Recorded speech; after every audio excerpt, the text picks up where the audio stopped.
ગુજરાતમાં વિધાનસભાની પેટા ચૂંટણીને હવે થોડા સમયની વાર છે। વિધાનસભાની પેટા ચૂંટણીને લઈને તમામ રાજકીય પક્ષોએ પોતાના સ્ટાર પ્રચારકો સાથે પ્રચાર શરૂ કરી દીધા છે। એવામાં ગુજરાતના ભૂતપૂર્વ મુખ્યમંત્રી શંકરસિંહ વાઘેલા પણ પોતાની પાર્ટી સાથે ચૂંટણીમાં લડવા માટે મેદાનમાં ઉતર્યા છે।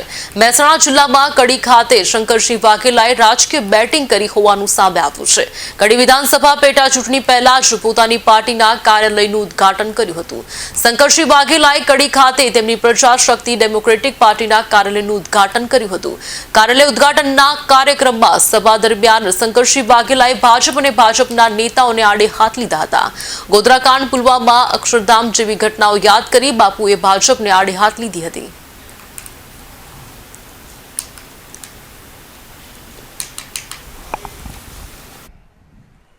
પણ ગૌમાતા જે કતલખાને કપાય છે, ગાયો કપાય છે, એ કતલખાનાવાળા કરોડો રૂપિયા ભાજપને ડોનેશન આપે છે ચૂંટણી જીતવા માટે, લોકોના મત ખરીદવા માટે કરોડો રૂપિયા ગાયો કાપવાવાળા આ ગૌ ભક્તો, ગૌ માતાવાળા, ભાજપવાળા, હિન્દુવાળા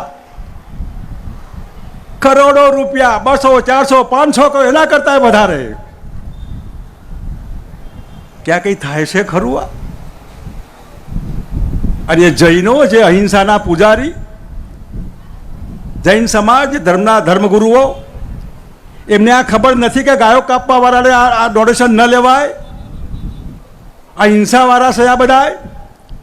ગુજરાત નથી જોયું 2002માં? એમે આ પુલવામા ના જોયું? અત્યારે આ તોફાન ધમાલ થાય ત્યાં તમે નથી જોતા?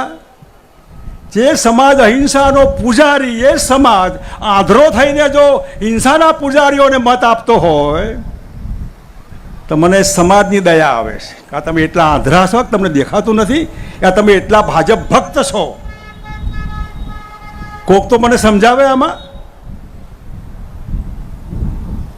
આ ખેડૂત સમાજ MSP જે ભાવ,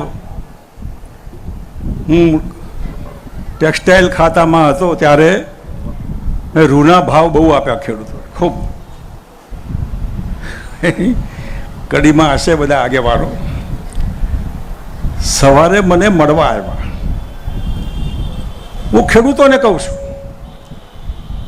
કે તમે MSP નક્કી કર્યા હોય, તમારા નિશ્ચિત ભાવ સરકાર નથી ખરીદતી, ભેળસેળ, ગરબડ, હા ના, બીજું ત્રીજું,